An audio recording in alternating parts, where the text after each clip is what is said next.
మీకు దేశభక్తి అంటే ఏంటో తెలుసుకోవాలనుందా? మీకు గుండె ధైర్యం అంటే ఏంటో తెలుసుకోవాలనుందా? మీకు సాహస వీరులు ఆలోచించే విధానం ఎలా ఉంటుందో తెలుసా? శత్రు దేశంలో దొరికిపోతే వాళ్ళు పెట్టే చిత్రహింసలు ఎలా ఉంటుందో తెలుసా? అయితే ఈ వీడియో మీకోసమే. ఈ వీడియోలో మీకు ఒక గొప్ప సాహస వీరుడు గురించి చెప్పబోతున్నాను. So let's dive into the video.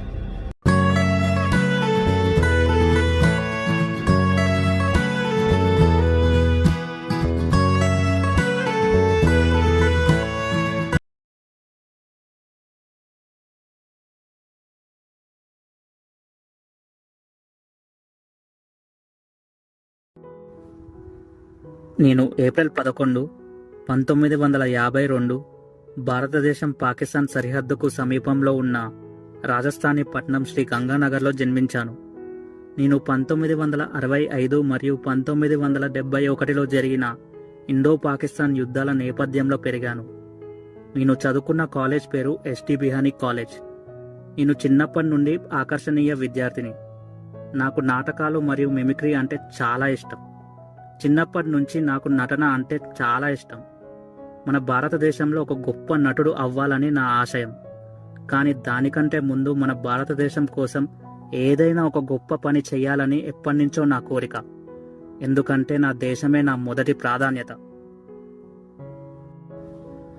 నా వయసు 21 ఉన్నప్పుడు నేను లక్నో నాటక రంగంలో పాల్గొన్నాను. నేను పోషించిన పాత్ర ఒక ఇండియన్ ఆర్మీ ఆఫీసర్ చైనీస్ సైన్యంకి దొరికిపోయి వాళ్ళు పెట్టే చిత్రహింసలు భరించడమే నేను పోషించిన పాత్ర. నా ఒళ్ళంతా గాయాలతో మేకప్ చేసుకున్నా. ఎలా అంటే చూసేవాళ్ళు ఎవ్వరికైనా నాకు నిజంగా దెబ్బలు తగిలాయి అనుకుంటారు. నా చేతులు కాలు చైన్తో కట్టిపడేశారు. నా నటన చూసే ప్రజలందరూ ఏడ్చేవారు. అలా ఉండేది నా నటన. నేను చాలా సులభంగా ఒక గొప్ప నటుడు అయ్యేవాడిని. కానీ అలా జరగలేదు. నా ప్రదర్శన తర్వాత నేను ఇంటికి బయలుదేరాను. నన్ను ఇద్దరు సీక్రెట్గా ఫాలో అవ్వడం మొదలు పెట్టారు. ఇది తెలుసుకున్నాక నేను కొంత దూరం అలానే వెళ్ళాను. తర్వాత సడన్గా ఆగి వెనుకకి తిరిగి వాళ్ళతో ఇలా అన్నాను, ఎవరు మీరు? నన్ను ఎందుకు ఫాలో అవుతున్నారు? అసలు మీకు ఏం కావాలి? దానికి వాళ్ళిచ్చిన సమాధానం, మేము నీకు ఒక మంచి ఆఫర్ ఇస్తున్నాము.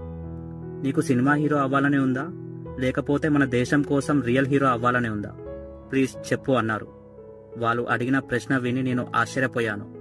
ఒక నిమిషం ఆలోచించాక వచ్చిన వాళ్ళు రా ఏజెంట్స్ అని నాకు అర్థమైంది. నేను చేసిన నాటకంలో నా యాక్టింగ్ వాళ్ళకి చాలా నచ్చింది. ఇంకా ఏమాత్రం ఆలస్యం చేయకుండా నేను వాళ్ళతో ఇలా అన్నాను, నేను నా దేశం కోసం రియల్ హీరోని అవుతా అని చెప్పాను. ఎందుకంటే మీ అందరికీ నేను ముందే చెప్పా కదా, నా దేశమే నా మొదటి ప్రాధాన్యత అని. 1973లో నేను బీకాం పూర్తి చేశాను. నేను మా నాన్నగారితో నాకు ఢిల్లీలో జాబ్ వచ్చింది, నేను జాబ్ చేయడానికి ఢిల్లీ వెళ్తున్నా నాన్న అని చెప్పాను. దానికి మా నాన్నగారు ఒప్పుకున్నారు. వాస్తవానికి నేను వెళ్తుంది రా ఏజెన్సీలో ట్రైనింగ్ కోసం. ఒక రా ఏజెంట్ వాళ్ళు చేసే పనుల గురించి వాళ్ళ కుటుంబ సభ్యులకి కూడా తెలియచేయొద్దు. అంత జాగ్రత్తగా ఉండాలి. నేను రా ఏజెన్సీ జాయిన్ అయ్యాక నాకు ఢిల్లీలో 2 ఏళ్ల వరకు కఠినమైన శిక్షణ ఇవ్వడం జరిగింది. నేను నా మతం మార్చుకుని ఇస్లాంను అంగీకరించాను మరియు సున్నత్ కూడా చేసుకున్నాను. ఎందుకంటే పాకిస్తాన్లో ఎవరికి అనుమానం రాకుండా ఉండడానికి. నాకు ఉర్దూ కూడా నేర్పించారు. ఇంకా పాకిస్తాన్ గురించి కొత్త విషయాలు అన్నీ చెప్పారు. ఒక గూఢచారి ఎలా బ్రతకాలో దానికి అన్ని విధాలుగా నేను ట్రైనింగ్ తీసుకున్నాను. నా ఆఫీసర్స్ నా డెడికేషన్ చూసి ఆశ్చర్యపోయారు.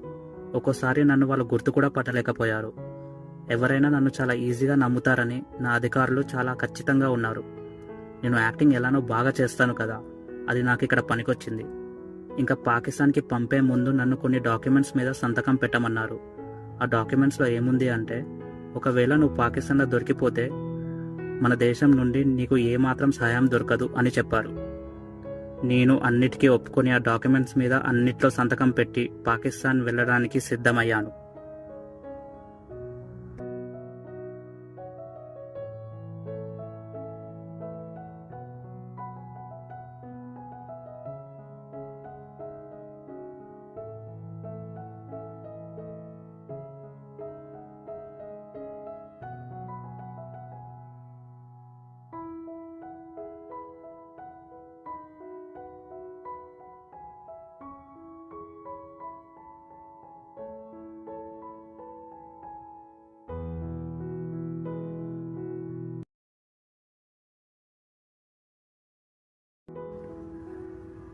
మొత్తానికి నేను భారతదేశపు గూఢచారిని అయ్యాను. నబీ అహ్మద్ షకీర్ అనే కవర్ పేరుతో నన్ను పాకిస్తాన్కు పంపారు. అయితే అగ్రిమెంట్ ప్రకారం భారతదేశంలో నా రికార్డులన్నీ ధ్వంసం చేశారు. నేను కరాచీ విశ్వవిద్యాలయం నుండి LLB డిగ్రీ పూర్తి చేశాను. తద్వారా నేను పాకిస్తాన్ సంస్కృతికి అలవాటు పడ్డాను. అలా కొన్ని రోజులు గడిచాక ఒకరోజు నేను వార్తాపత్రిక చదువుతున్నప్పుడు పాకిస్తాన్ ఆర్మీ ఆఫీసర్లను రిక్రూట్ చేస్తుందని అడ్వర్టైజ్మెంట్ కనిపించింది. ఇంతకన్నా మంచి అవకాశం ఇంకా నాకు దొరకదని ఇంకా ఏం ఆలోచించకుండా నేను ఆ పోస్ట్కి అప్లై చేశాను. కొన్ని నెలలు గడిచాయి. కృషి మరియు అదృష్టం నన్ను ఆదరించాయి. నేను పాకిస్తాన్ సైన్యానికి ఎంపికయ్యాను. నేను పాకిస్తాన్ ఆర్మీలో క్లర్క్గా చేరి కమిషన్ ఆఫీసర్ అయ్యాను. పాకిస్తాన్ అధికారుల విశ్వాసాన్ని పొందడానికి నేను చాలా కష్టపడ్డాను. ఎందుకంటే పాకిస్తాన్కి సంబంధించిన సున్నితమైన సమాచారాన్ని నా దేశానికి అందించడమే నా ప్రధాన లక్ష్యం. నా నైపుణ్యాలు మరియు అభిరుచిని చూసి పాకిస్తాన్ ఉన్నతాధికారులు నా పని పట్ల పూర్తిగా సంతృప్తి చెందారు. నేను పాకిస్తాన్ మరియు భారతీయ అధికారుల నుండి ప్రశంసలు పొందాను. చివరికి నేను పాకిస్తాన్లో మేజర్ స్థాయికి పదోన్నతి పొందాను. నేను నా భారతీయ అధికారులకు ఒక సీక్రెట్ లైన్ ద్వారా కాల్ చేసి ఇప్పుడు నేను పాకిస్తాన్ ఆర్మీలో మేజర్ అయ్యానని చెప్పాను. నా అధికారులు చాలా సంతోషపడ్డారు. అదేవిధంగా ఆశ్చర్యపోయారు కూడా.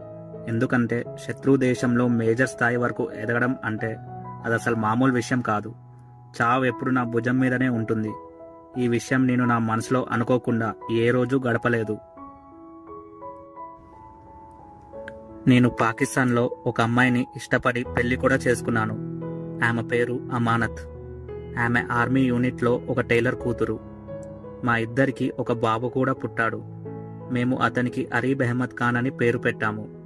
మరో ముఖ్యమైన విషయం ఏంటి అంటే మన రా ఏజెన్సీ ఎంత పగడ్బందీగా ఉంటుందో పాకిస్తాన్కు చెందిన ISI ఇంటర్ సర్వీసెస్ ఇంటెలిజెన్స్ కూడా తక్కువేం కాదు.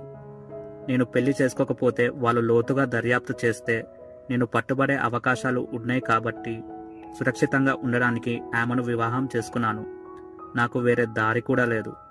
కానీ ఆమెను పెళ్లి చేసుకునే ముందు నేను ఆమెను పెళ్లి చేసుకోవాలా వద్దా అని నా భారతీయ అధికారులను అడిగాను. నా అధికారులు కాసేపు ఆలోచించిన తర్వాత నన్ను కొనసాగించమని చెప్పారు. కానీ నిజం చెప్పాలంటే అమానత్ని నేను ఇష్టపడి పెళ్లి చేసుకున్నాను. నేను పాకిస్తాన్ సైన్యంతో పనిచేసిన సమయంలో నేను 1979 నుండి 1983 వరకు భారత రక్షణ దళాలకు విలువైన సమాచారాన్ని పంపాను. నా ధైర్యాన్ని చూసి భారత ప్రధాని ఇందిరాగాంధీ గారు బ్లాక్ టైగర్ అనే బిరుదునిచ్చారు. ఇది విన్న తర్వాత నేను చాలా సంతోషపడ్డాను. బ్లాక్ టైగర్ అనే బిరుదుని నాకు ఎందుకు ఇచ్చారంటే చీకట్లో పులి మన పక్కన ఉన్నా తెలీదు కాబట్టి. 1979లో నేను ఒక పెద్ద మిలిటరీ ఆపరేషన్ చేశాను. నా పని తీరుపై ఉన్నతాధికారులు పూర్తిగా సంతృప్తి చెందారు. నా సేవకు గుర్తింపుగా నా కోడ్ నేమ్ బ్లాక్ టైగర్గా మార్చబడింది. నా భారతీయ అధికారులను కలవడానికి నేను పాకిస్తాన్ నుండి దుబాయ్కి, తర్వాత దుబాయ్ నుండి ఇండియాకి విమానంలో ప్రయాణించేవాడిని. నా టికెట్స్ గురించి అంతా రా ఏజెన్సీ చూసుకునేది. నేను నా అధికారులను కలిసి తదుపరి ప్రణాళిక గురించి చర్చించాను. నేను 1981లో మా అన్నయ్య పెళ్లికి హాజరయ్యాను. నా కుటుంబ సభ్యులను ఇదే చివరిసారి చూడడం. నేను దుబాయ్లో పనిచేస్తున్నట్టు నా కుటుంబ సభ్యులను నమ్మించాను. మా అన్నయ్య పెళ్లి తర్వాత నేను పాకిస్తాన్ చేరుకున్నాను. ఇంతలో పాకిస్తాన్ సైన్యంకి ఒక డౌట్ వచ్చింది. ఇంత పగడ్బందీగా ప్లాన్ చేసినా కానీ భారతీయులకు మన విషయాలు ఎలా తెలుస్తున్నాయని. ఏదైనా ఆపద ఉంటే నేను మన భారతీయ అధికారులకు ముందుగానే అన్ని విషయాలు చేరవేసేవాడిని. పాకిస్తాన్ సైన్యంలో అందరూ నన్ను జనాబ్ అని పిలిచేవారు. నాతో చాలా స్నేహపూర్వంగా ఉండేవారు. అక్కడ ఎవ్వరికి నా మీద ఇంత కూడా అనుమానం రాలేదు. చివరికి నా భార్య కూడా నన్ను ఎప్పుడు అనుమానించలేదు. ఎందుకంటే నేను ప్రతి అడుగు చాలా జాగ్రత్తగా వేసేవాడిని. వాళ్ళలో ఒకటిగా కలిసిపోయి మన భారతదేశానికి అన్ని ఆపదల నుండి కాపాడేవాడిని.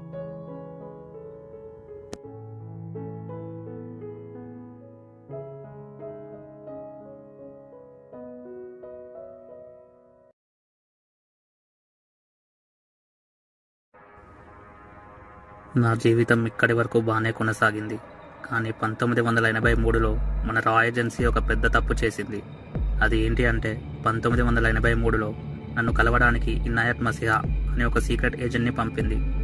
ఇతను చేయాల్సిన పని ఏంటి అంటే అతని దగ్గర ఉన్న డాక్యుమెంట్స్ నాకు ఇచ్చి నా దగ్గర ఉన్న డాక్యుమెంట్స్ తీసుకొని ఇండియాకి తిరిగి వెళ్ళిపోవాలి. అదే ఇనాయత్కి ఇచ్చిన పని. ఇదే నా ఉన్నతాధికారులు చేసిన పొరపాటు. నేను వాళ్ళతో ముందే చెప్పాను నేను ఒక్కడినే నా పనిని పూర్తి చేయగలుగుతాను అని. కానీ వాళ్ళు నా మాట అస్సలు పట్టించుకోలేదు. ఇంకా ప్లాన్ ప్రకారం ఇనాయత్ పాకిస్తాన్ బార్డర్ దాటుతుండగా ఇనాయత్ బాడీ లాంగ్వేజ్ చూసి పాకిస్తాన్ సైన్యానికి అనుమానం వచ్చింది. వెంటనే అతని వద్ద ఉన్న పత్రాల గురించి ప్రశ్నించడం మొదలుపెట్టారు. ఇనాయత్ కొంచెం తెలివిగా ప్రవర్తించుంటే అయిపోయేది. కానీ ఇనాయత్ కొంచెం టెన్షన్ పడ్డాడు. ఇంకా పాకిస్తాన్ సైన్యానికి ఇనాయత్ అడ్డంగా చిక్కాడు. మన ఏజెంట్స్ ఒకవేళ పాకిస్తాన్లో దొరికిపోతే వాళ్ళు పెట్టే చిత్రహింసలు మీరు కలలో కూడా ఊహించలేరు. అంత భయంకరంగా ఉంటుంది. ఇంకా వాళ్ళు పెట్టే చిత్రహింసలు భరించలేక ఇనాయత్ తను పాకిస్తాన్ ఎందుకు వచ్చాడన్న అసలు విషయం మొత్తం బయట పెట్టాడు. ఇంకా దీంతో నేను భారతదేశపు గూఢచారినని వాళ్ళకి తెలిసిపోయింది. ఇనాయత్ అదొక్కటే కాకుండా నా గురించి మొత్తం చెప్పేశాడు. నేను నా ఏజెంట్ని కలవడానికి ఇక్కడికి వచ్చాను. అతని పేరు నబీ అహ్మద్ షకీర్. మీ సైన్యంలోనే అండర్ కవర్ ఏజెంట్గా ఎన్ని రోజులు పనిచేశాడు. అతను మేజర్ స్థాయి వరకు ఎదిగాడు. అతను హిందూ అయ్యుండి కూడా ఒక ముస్లిం అమ్మాయిని పెళ్లి చేసుకున్నాడు. అతను నన్ను రేపు పొద్దున్న జిన్నా గార్డెన్లో కలుద్దామని చెప్పాడు. ఇది విన్న పాకిస్తాన్ సైన్యంకి దిమ్మ తిరిగి మైండ్ బ్లాక్ అయింది. ఇన్ని రోజులు భారతదేశాన్ని చావు దెబ్బ కొట్టాలి అని ప్లాన్ చేసిన మనలో కూడా ఒక రా ఏజెంట్ ఉన్నాడా? శత్రువుని పక్కన పెట్టుకొని కూడా గుర్తించలేదు అని సిగ్గుతో తలదించుకున్నారు. పాకిస్తాన్ సైనికులు నన్ను అప్పటికప్పుడే అరెస్ట్ చేయొచ్చు, కానీ వాళ్ళు అలా చేయలేదు. కాసేపు ఆలోచించాక ఐఎస్ఐ ఒక ప్లాన్ వేసింది. వాళ్ళు ఇనాయత్తో మీ ఇద్దరు రేపు జిన్నా గార్డెన్లో ఎలా కలుస్తారో అదే సమయానికి కలవండి, కానీ మేము నీతో ఉన్నామని అతనికి తెలియచేయొద్దు. దానికి ఇనాయత్ ఒప్పుకున్నాడు.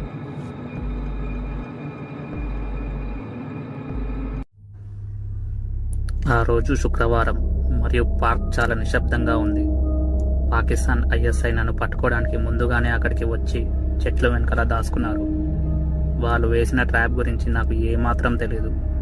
నేను మా ప్లాన్ ప్రకారం పార్క్కి వచ్చాను. ఒక బెంచ్ మీద కూర్చొని నా ఫైల్ని బెంచ్ మధ్యలో పెట్టాను. పార్క్ చాలా నిశ్శబ్దంగా ఉంది. నేను ఎప్పుడూ ఇంత భిన్నమైన వాతావరణాన్ని అనుభవించలేదు. ఇప్పటికే ఆలస్యం కావడంతో ఇనాయత్ కోసం ఆసక్తిగా ఎదురు చూస్తూ ఉన్నాను.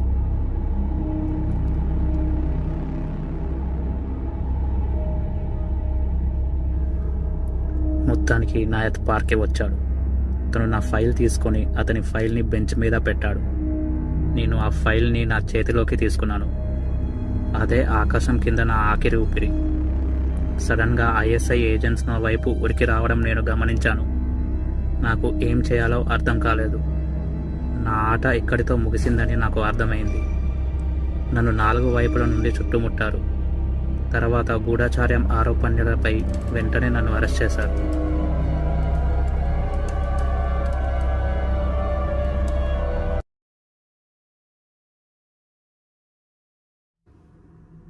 నా భారతీయ అధికారులు నాకు సంబంధించిన అన్ని నెట్వర్క్లను నేరుగా డిస్కనెక్ట్ చేసి పడేశారు. నేను ఒంటరివాడిని అయిపోయాను. నేను ఆల్రెడీ అన్ని డాక్యుమెంట్స్ మీద సైన్ చేసేసా కదా. ఒక ఏజెంట్ శత్రువు దేశంలో దొరికిపోతే వారి దేశం నుండి ఎటువంటి సహాయం దొరకదు. ఎందుకంటే అది దేశ ప్రతిష్టను నాశనం చేస్తుంది కాబట్టి. తర్వాత 2 ఏళ్ల పాటు సియాల్కోట్లోని విచారణ కేంద్రంలో సమాచారం కోసం నన్ను చిత్రహింసలకు గురి చేశారు. పాకిస్తాన్ సైన్యంకి నా మీద ఇప్పుడు ద్వేషం మాత్రమే ఉంది.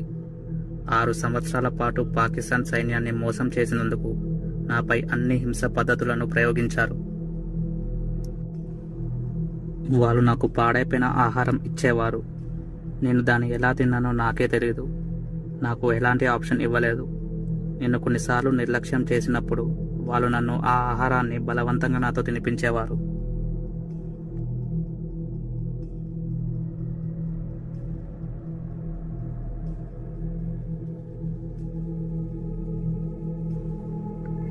నేను నా భార్య జీవితాన్ని నాశనం చేశాను. నేను జైల్లో ఉన్నప్పుడు తను నన్ను ఒకసారి కలిసింది. తర్వాత మళ్ళీ తనని నేను ఎప్పుడూ చూడలేదు. తనకి అసలు ఏం జరిగిందో కూడా తెలియదు. జైల్లో తన గురించి ఆలోచించి చాలా బాధపడ్డాను. తను అసలు ఏ తప్పు చేయలేదు, కానీ ఇప్పుడు తను పాకిస్తాన్లో బ్రతకడం చాలా కష్టం. 1985లో నాకు మరణశిక్ష విధించబడింది. అయితే ఆ శిక్షను సుప్రీంకోర్టు జీవిత ఖైదీగా మార్చింది. నేను ప్రతి క్షణం నరకం అనుభవిస్తూ చావాలని వాళ్ళు ఉద్దేశపూర్వకంగా ఈ నిర్ణయం తీసుకున్నారు. నేను మియాన్ వాలీ మరియు సియాల్కోట్ జైళ్లలో నా బాధాకరమైన రోజులను గడిపాను. నన్ను రోజు రకరకాలుగా హింసించేవారు. గోర్లు తీయడం, ఐస్ మీద పడుకోబెట్టడం, ఉప్పు నీటిలో ముంచడం, తాళతో కొట్టడం, వేడి నీటిని నేరుగా నోట్లోకి పోయడం వంటి అన్ని క్రూరమైన పద్ధతులను ప్రదర్శించారు. మనిషి భరించలేని నొప్పి కలిగేలా నన్ను హింసించేవారు. నీతో పాటు ఇంకా ఎంతమంది సహచరులున్నారు, మరియు నువ్వు భారత ప్రభుత్వానికి ఇంతకాలం అందించిన సమాచారం ఏమిటి అనే ఒకే ఒక్క ప్రశ్నతో వాళ్ళు నన్ను ప్రతిరోజు హింసించేవారు. నేను దేశానికి ద్రోహం చేయలేను, అందుకే అన్నీ సహించి మౌనంగా ఉండిపోయాను. ఏదైనా ఒక రోజు భారతదేశం నన్ను తప్పకుండా కాపాడుతుందనే బలమైన ఆశ నాకు ఎప్పుడూ ఉండేది. ఇంత క్రూరమైన చిత్రహింసలు అనుభవించిన తర్వాత కూడా నేను మన భారతదేశానికి అందించిన సమాచారం గురించి ఒక్క విషయం కూడా వాళ్ళతో చెప్పలేదు. నేను 18 సంవత్సరాలు అన్ని హింసలు భరించి మౌనంగా ఉన్నాను. అవును, మీరు విన్నది నిజమే. 18 సంవత్సరాలు నేను మౌనంగా ఉన్నాను. పాకిస్తాన్ జైళ్లలో జీవన పరిస్థితులు సరిగా లేకపోవడం వల్ల నేను ట్యూబర్కులోసిస్ అనే వ్యాధికి గురయ్యాను.